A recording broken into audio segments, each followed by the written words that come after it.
고린도전서 2장 9절부터 12절까지 봉독합니다. 기록된 바 하나님이 자기를 사랑하는 자들을 위하여 예비하신 모든 것은 눈으로 보지 못하고 귀로 듣지 못하고 사람의 마음으로 생각하지도 못하였다 함과 같으니라. 오직 하나님이 성령으로 이것을 우리에게 보이셨으니 성령은 모든 것 곧 하나님의 깊은 것까지도 통달하시느니라. 사람의 일을 사람의 속에 있는 영 외에 누가 알리요? 이와 같이 하나님의 일도 하나님의 영 외에는 아무도 알지 못하느니라. 우리가 세상의 영을 받지 아니하고 오직 하나님으로부터 온 영을 받았으니 이는 우리로 하여금 하나님께서 우리에게 은혜로 주신 것들을 알게 하려 하심이라. 아멘. 9절 말씀에 보면 하나님께서는 우리를 창조하실 때 하나님과 사랑하며 살아가는 존재가 되기를 원하셨다는 사실을 알게 해줍니다. 신명기 6장 5절에 너는 마음을 다하고 뜻을 다하고 힘을 다하여 내 하나님 여호와를 사랑하라. 하나님을 정말 모든 것을 다 걸고 사랑해야 될 그런 책임이 우리에게 있습니다. 또 신명기 7장 9절에 너는 알라 오직 내 하나님 여호와는 하나님이시요 신실하신 하나님이시라. 그를 사랑하고 그의 계명을 지키는 자에게는 천대까지 그의 언약을 이행하시며 인애를 베푸시되. 하나님을 사랑하게 되면 자손 천대까지도 은혜를 입습니다. 이것이 하나님의 보장입니다. 또 신명기 11장 1절에 그런즉 내 하나님 여호와를 사랑하며 그가 주신 책무와 법도와 규례와 명령을 항상 지키라. 하나님을 사랑하기 때문에 하나님 말씀대로 살아가라. 요한복음 14장 15절에 너희가 나를 사랑하면 나의 계명을 지키리라. 21절에 나의 계명을 지키는 자라야 나를 사랑하는 자니 나를 사랑하는 자는 내 아버지께 사랑을 받을 것이요 나도 그를 사랑하여 그에게 나를 나타내리라. 하나님을 사랑하게 되면 반드시 사랑받게 되어 있습니다. 또 23절에 예수께서 대답하여 이르시되 사람이 나를 사랑하면 내 말을 지키리니 내 아버지께서 그를 사랑하실 것이요 우리가 그에게 가서 거처를 그와 함께 하리라. 우리가 하나님을 사랑하게 되면 하나님이 나를 거처로 삼고 함께 사신다. 이렇게 말씀하셨습니다. 또 나를 사랑하지 아니하는 자는 내 말을 지키지 아니하나니 너희가 듣는 말은 내 말이 아니요 나를 보내신 아버지의 말씀이니라. 하나님을 사랑하면 나타나는 증상이 뭐냐면 말씀대로 살려고 합니다. 하나님 뜻을 안 벗어나려고 애를 씁니다. 생각이든 말이든 행동이든 하나님의 뜻 안에서 살려고 몸부림을 하게 되어 있는데 그게 하나님을 사랑하는 표시입니다. 요한복음 13장 34절에 새 계명을 너희에게 주노니 서로 사랑하라. 내가 너희를 사랑한 것 같이 너희도 서로 사랑하라. 하나님을 사랑하면 이웃을 또 사랑하게 되어 있습니다. 왜냐하면 하나님이 사랑하는 사람인 걸 알게 됐기 때문에 하나님이 사랑하는 사람을 또 같이 사랑하게 되어 있습니다. 요한복음 15장 12절에 내 계명은 곧 내가 너희를 사랑한 것 같이 너희도 서로 사랑하는 이것이니라. 서로 사랑하며 살아가는 것, 그것이 하나님 우리에게 말씀하고자 하는 계명의 전체적인 내용입니다. 요한복음 15장 17절에 내가 이것을 너희에게 명함은 너희로 서로 사랑하게 하려 함이라. 하나님의 명령을 요약한다면 예수님이 언급하신 것처럼 하나님을 최선으로 사랑하고 모든 것을 다해서 사랑하고 그리고 하나님이 사랑하시는 나의 이웃을 사랑하는 것입니다. 하나님을 사랑하는 것, 그건 우리에게 정말 안전한 길로 가게 하는 철도와 같습니다. 열차가 레일을 벗어나면 대형 사고가 납니다. 우리가 정말 안전한 길로 가는 것은 하나님과 뜨겁게 사랑하면서 살아가는 겁니다. 부부간에도 금이 가는 게 언제 금이 가냐면 좀 빗나갈 때 갑니다. 인코 부부처럼 늘 붙어 다니고 그러면 거기에 끼어들 누가 없습니다. 하나님과 나 사이가 늘 그와 같다면, 늘 정말 긴밀한 사랑 가운데 살아간다면 나에게 어떤 나쁜 일이 생길 수가 없습니다. 그래서 우리에게 안전장치로 하나님을 모든 것을 다해서 사랑하라. 그런데 하나님을 사랑하는 게 들어가 보니까 하나님이 이 사람도 사랑하시고 저 사람도 사랑하시고 다 사랑하시거든요. 그러니까 또 사랑하게 되어 있습니다. 나도 사랑하시고 이 사람도 사랑하시고 다 사랑하는 걸 알았기 때문에 그렇게 가게 되는데, 그게 바로 하나님을 사랑하는 겁니다. 그러니까 또 하나로 합치자면 하나님을 사랑하라, 거기에 다 들어있는 겁니다. 이웃을 사랑하는 것도 하나님을 사랑하는 겁니다. 하나님이 사랑하는 사람을 사랑하는 건 하나님 사랑하는 겁니다. 그래서 우리가 하나님 사랑, 이웃 사랑 다 똑같이 연결되게 되어 있습니다. 그래서 정말 하나님을 뜨겁게 사랑하다가 이웃과 금이 딱 가버리면, 그러면 하나님과의 관계가 이상해져 버립니다. 똑같기 때문에 그렇습니다. 하나님이 사랑하시는 자녀를 미워하면서 나 하나님 사랑해요, 이건 앞뒤가 맞기 때문에 이 관계가 연결이 안 됩니다. 하나님의 명령에 순종하는 것은 세상의 방법을 거스리는 거기 때문에 어렵습니다. 그러나 순종하게 되면 거기에는 반드시 보상이 있습니다. 하나님을 사랑하는 게 어려워요. 정말 내가 하나님의 명령대로 살아가려고 하면 어렵습니다. 그런데 거기에는 반드시 보상이 있습니다. 내가 하나님을 사랑하는 그 수고가 들어지면 그건 반드시 보상을 받게 되어 있습니다. 그래서 고린도전서 15장 58절에 그러므로 내 사랑하는 형제들아, 견실하며 흔들리지 말고 항상 주의 일에 더욱 힘쓰는 자들이 되라. 이는 너희 수고가 주 안에서 헛되지 않은 줄을 알미라. 주를 위해서 하는 모든 수고는 절대로 헛되지 않습니다. 하나님은 공짜로 안 받으십니다. 뭐 하나도 공짜로 넘어가는 법이 없습니다. 하나님을 생각함으로 뭔가를 했다면 그건 하나님께 다 기억되어 있습니다. 그건 반드시 돌려받습니다. 그렇기 때문에 우리가 하나님을 바라보고 살아온 그 삶은 하나도 헛된 것이 없습니다. 그러니까 사탄은 자꾸만 하나님 중심으로 살아가는 걸 나 중심으로 돌려놓습니다. 그래서 나 중심으로 하려다 보니까 시험도 많이 들고, 내 중심일 때 제일 시험이 많이 듭니다. 제가 건강하지 못할 때가 있었습니다. 집에서 생일 때가 되면 아무도 기억을 안 해주는 거예요. 그래서 얼마나 시험에 들었는지 모릅니다. 나는 다 챙겨주는데 아무도 기억을 못해요. 그래서 너무 시험에 들어가지고 어느 날 어떤 분한테 얘기를 했더니 그건 참 건강하지 못한 겁니다.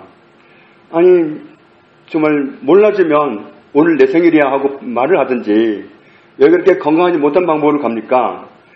그 말을 듣고 나니까 깨어지더라고요. 눈이 떠지고 그렇구나. 내가 너무 내 사고방식을 가지고 내 방법으로 살아왔구나. 그 담을 넘어버렸죠. 넘었더니 그때부터 기억하더라고요 또. 그러니까 정말 나 중심으로 자꾸 돌려놓습니다. 사탄은 하나님 중심으로 돌려놓는 게 아니라 나 중심으로 돌려놓습니다. 나 중심일 때 사람은 제일 많이 넘어지고 제일 시험 듭니다. 하나님 중심일 때는 문제가 없습니다. 그때는 웬만한 건 다 넘어갑니다. 그런데 나 중심일 때 문제가 돼요. 그래서 우리가 하나님을 뜨겁게 사랑하는 그 자리에 있다면 문제가 될 게 없습니다. 그래서 오늘 9절 말씀에도 고린도전서 2장 9절에 분명하게 말씀을 하고 있죠. 같이 읽겠습니다. 기록된 바 하나님이 자기를 사랑하는 자들을 위하여 예비하신 모든 것은 눈으로 보지 못하고 귀로 듣지 못하고 사람의 마음으로 생각하지도 못하였다 함과 같으니라. 하나님을 사랑하는 사람에게는 하나님께서 예비하신 축복이 있다. 눈으로 본 적이 없고 귀로 들은 적이 없고 마음으로 생각도 못한 내용들로 하나님이 하나님을 사랑하는 사람에게 주실 축복을 예비하고 계시다. 이게 예비하고 계신 거예요. 준비하고 계신 거예요. 그걸 하나님을 사랑하는 사람에게 쏟아부으려고 준비하고 계신 거예요. 예비하고 계시다. 하나님이 하나님을 사랑하는 사람들을 위해서 예비하신 축복은 눈으로 본 적도 없고 귀로 들은 적도 없고 내 마음으로 생각해 본 적도 없는 어마어마한 축복을 예비하고 계시다. 그 놀라운 축복을 예비하고 계시는데 하나님이 그것을 사랑하는 사람에게 주신다는 거예요. 하나님을 사랑하는 사람에게 주신다. 10절 말씀해 보면 하나님을 사랑하는 사람들을 위해서 하나님께서 예비하신 이런 큰 은혜가 있다는 사실을 드러내실 분은 누구죠? 성령님입니다. 성령님이 하나님이 너를 위해서 얼마나 큰 축복을 예비하고 계신지 아니? 내가 자 알려줄게. 보따리 끌어가지고 이런 축복이 있고 이런 축복이 있고 이런 축복이 있어 하고 알려주실 분은 성령님이시다. 하나님이 우리를 위해서 하나님을 사랑하는 사람을 위해서 예비하신 축복이 있는데 어마어마한 축복이 있는데 그걸 우리는 몰라요. 그런데 그걸 드러내 주실 분이 계시다. 누구냐면 성령님이 그걸 알게 해주신 분이시다. 그러면서 말씀하고 있죠. 성령님은 모든 것을 알고 계시다. 하나님의 깊은 것까지 다 알고 계시다. 11절에 사람의 속을 누가 알냐. 그 사람의 속에 있는 그 사람의 영만 그 사람의 생각을 알 수 있습니다. 저의 영은 제가 무슨 생각을 하고 있는지 다 압니다. 마찬가지로 하나님의 속도 누가 안다는 거죠? 하나님의 영, 성령님이 알고 계시다. 영은 모든 정보를 갖고 있습니다. 하나님의 영, 성령님은 하나님이 무슨 생각을 하고 있는지, 무엇을 계획하고 있는지, 우리를 위해서 무슨 축복을 예비하셨는지 다 알고 계시다.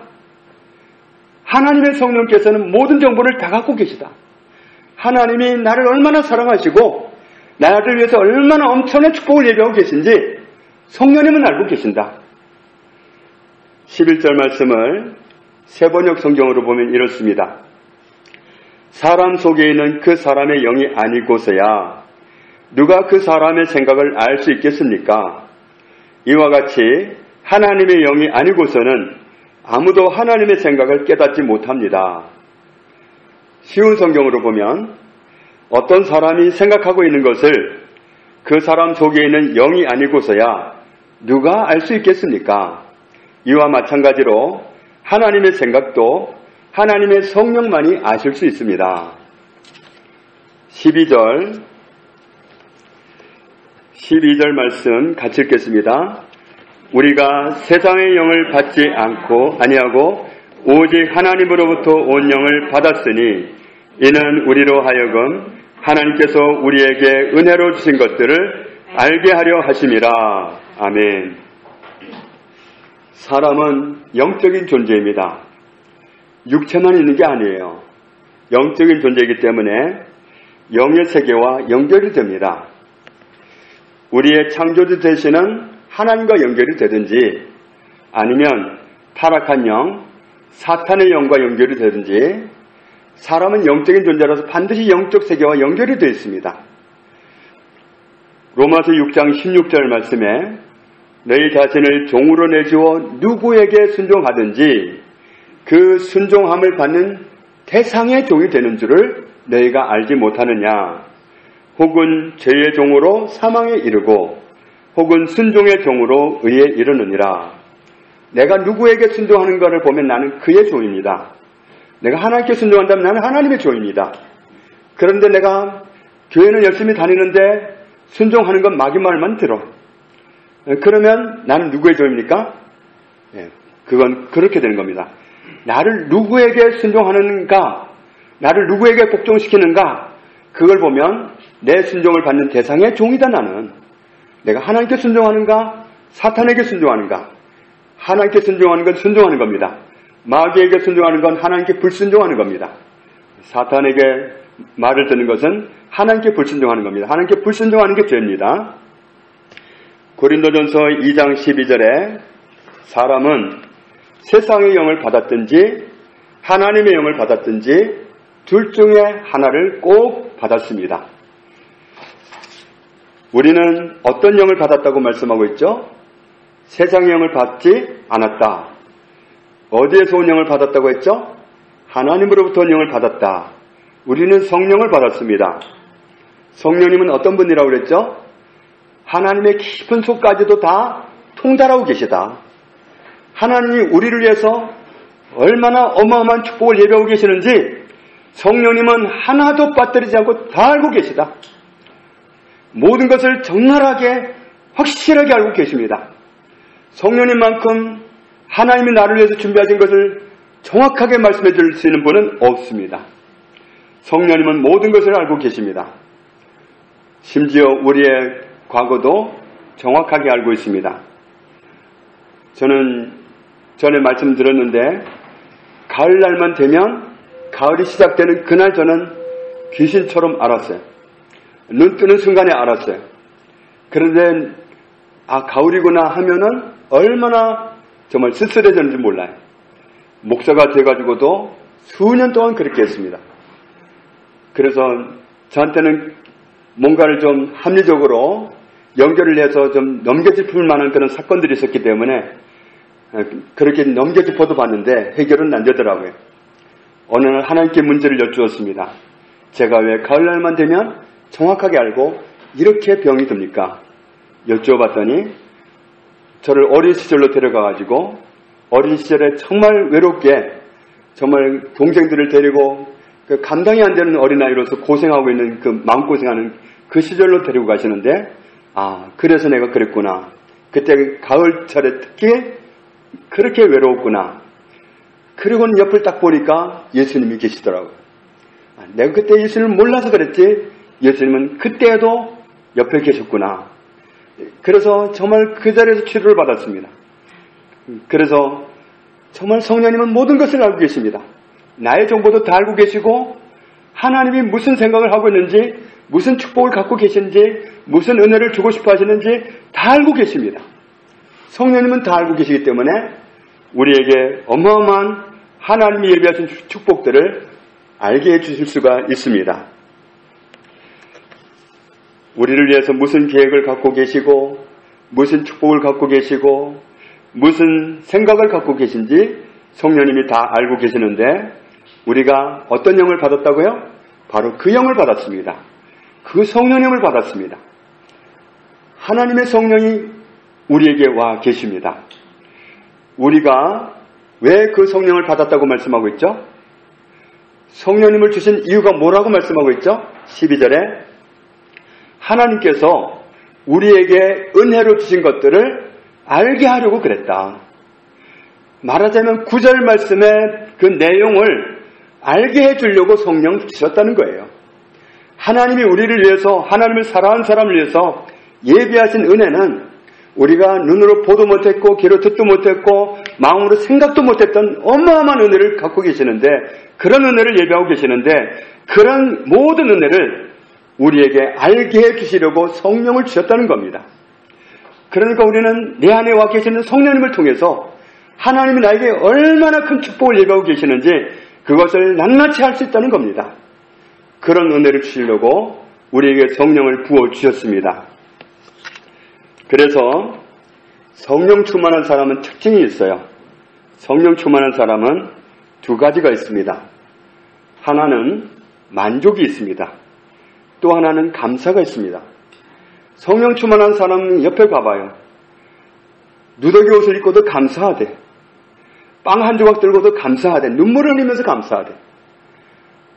그게 얼마나 정말 인간적인 눈으로 보면 궁상맞은 짓이야. 그런데 그 사람이 성령 충만한 그 사람 옆에 가보면 빵 한 조각을 들고 그렇게 감사하다고 눈물을 쏟아. 만족이 있어요. 감사가 있어요. 성령 충만한 사람은 반드시 그런 특징이 나타납니다. 왜 그럴까요? 성령님이 그 충만하신 성령이 하나님이 나에게 은혜를 주신 것을 알게 해주셨거든. 하나님이 나한테 이런 은혜를 주시다니 성령님이 알게 해주신 그 정보 때문에 그래서 감사하고 그래서 만족한 거예요. 성령 충만한 사람은 만족해요. 어떤 상황 앞에서도 흔들림이 없이 만족해요. 진짜 만족한가 하고 주머니가 두드려보면 주머니가 아무것도 없어도 그래요. 지갑이 비었어도 그래. 통장이 비었어도 마찬가지 그 사람. 성령 충만한 사람은 반드시 만족해. 성령 충만한 사람은 반드시 감사하대. 성령 안 충만한 사람이 보기에는 감사할 게 아무것도 없는 것 같은데 원망해야 될 것 같은데 감사하대. 왜 그래요? 성령님이 하나님이 너를 위해서 얼마나 큰 축복을 주셨는지 아느냐? 알려주셨거든. 그 정보를 갖고 나니까 부러울 게 없는 거예요. 주머니가 비었어도 지갑이 비었어도 그저 감사하고 만족하고 세상에 나보다 행복한 사람이 있을까? 나보다 행복한 사람이 있을까? 또 하나님을 향해서 뭐라 그래요? 제가 무간디 이렇게 사랑하신대요. 왜 이렇게 사랑하신대요? 아니 저 같은 사람을 못됨시 이렇게 사랑하신대요. 나한테 예비하신 내가 얼마나 큰지를 알았거든. 그러니까 그런 모습으로 나오는 거예요. 그러니까 성령 충만하면 하나님이 나를 위해서 준비하신 모든 것을 알아서 만족하고 감사하고 그렇게 살아가게 되어 있습니다. 반대로 성령 충만 안 한 사람은 모든 조건이 남보다 다 나아도 만족이 없습니다. 감사도 없습니다. 너무너무 감사하고 살아가야 될 상황에서 전혀 감사 안 합니다. 너무 만족할 것 같은데 그런 상황에서 전혀 만족감이 없습니다. 만족하고 감사하고 그 두 가지는 내 주머니가 찼을 때가 아닙니다. 문제가 해결됐을 때가 아닙니다. 성령 충만할 때예요. 성령 충만하면 그러면 성령님이 모든 걸 알게 해주셔요. 하나님이 너를 위해서 예비하신 축복이 얼마나 큰지 아니? 너를 위해서 이런 축복을 예비하고 계셔. 이걸 다 전달받고 나니까 부러울 게 없는 걸.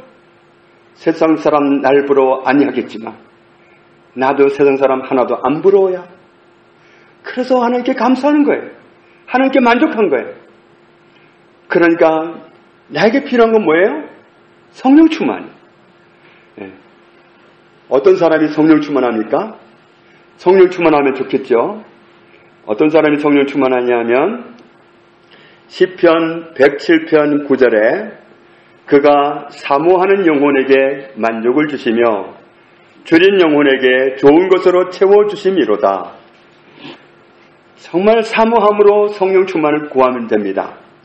정말 줄인 심정으로 배고픈 심정으로 성령을 구하면 됩니다. 성령 충만을 구하면 돼요. 구하면 주시는 거예요. 그러니까 우리는 다른 거 자꾸 구하려고 그래요. 그런데 하나님은 늘 말씀하세요. 너희는 먼저 그의 나라와 그의 의를 구하라. 그리하면 이 모든 것을 너희에게 더하시리라. 그런데 우리는 정말 너무도 자주 바꿔요. 하나님 저한테 있잖아요. 일단 그거 있죠. 그거 주시고 나면요. 그러면 자꾸 흥정을 하려고 그래. 전에 교통경찰을 만나서 좀 싼 거 끊어주세요. 그러니까 여기 장사한 데 아닙니다. 그러더라고요. 하나님한테 흥정을 하려고 하면 장사가 되겠어요? 하나님 장사 안 하는데 흥정을 안 하는 분입니다. 그러니까 정해진 대로 가야지. 우리가 구할 것은 성령 충만입니다. 성령 충만하면 성령님은 무슨 목적으로 오셨냐면 하나님이 나를 위해서 예비하신 모든 축복을 알게 해주시려고 와 계십니다. 그러니까 그 정보를 전달받으면 그때부터는 배가 고파도 배 부릅니다. 지갑이 비었어도 부자입니다. 없어도 더 없는 사람 보면 눈물을 흘리면서 줍니다. 그게 성령 충만하지 않으면 불가능한 일입니다. 그러니까 우리가 구할 것은 성령 충만입니다. 구하는 자에게, 사모하는 영혼에게, 줄인 영혼에게 하나님은 성령을 주십니다. 충만하게 주십니다. 아직도 나는 배고픕니다. 성령님이 와 계시지만 저는 성령 충만하기 원합니다. 성령 충만을 구하면 우리는 하나님이 나를 위해서 예비하신 어마어마한 축복을, 그 비밀한 축복들을 알게 해주셔서 우리가 만족하고 감사하고 그런 지극히 정상적인 사람으로 살아갈 수 있습니다. 저와 여러분을 그렇게 살기를 하나님은 계획하셨습니다. 하나님의 계획 가운데로 뛰어드는 저와 여러분 되시기를 주님의 이름으로 축복합니다. 하나님 아버지 감사합니다. 하나님께서 하나님을 사랑하는 사람을 위해서 예비하신 그 놀라운 축복을 감사합니다. 우리의 귀로 들은 적도 없고 우리의 마음으로 생각한 적도 없고 우리가 헤아릴 수 없는 놀라운 축복을, 상상할 수도 없는 축복들을 예비하고 계시는 하나님의 은혜를 감사합니다. 그런데 우리는 그 축복들을, 나를 위해서 예비하신 그 축복들을 알지 못해서 세상에서 방황하고 살아갑니다.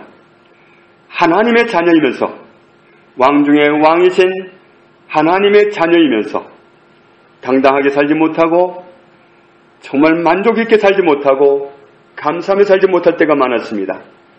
주님, 우리를 위해서 예비하신 축복을 알게 해주실 성령님이 우리에게 와 계심을 감사합니다. 성령님을 통해서 하나님이 나를 위해서 예비하신 그 모든 축복을 알기 원합니다. 그래서 날마다 만족하고 날마다 감사하고 그런 지극히 정상적인 하나님의 자녀의 모습으로 살아가기 원합니다. 우리가 이 시간부로 그렇게 살아갈 수 있도록 인도해 주옵소서. 예수님의 이름으로 기도합니다. 아멘.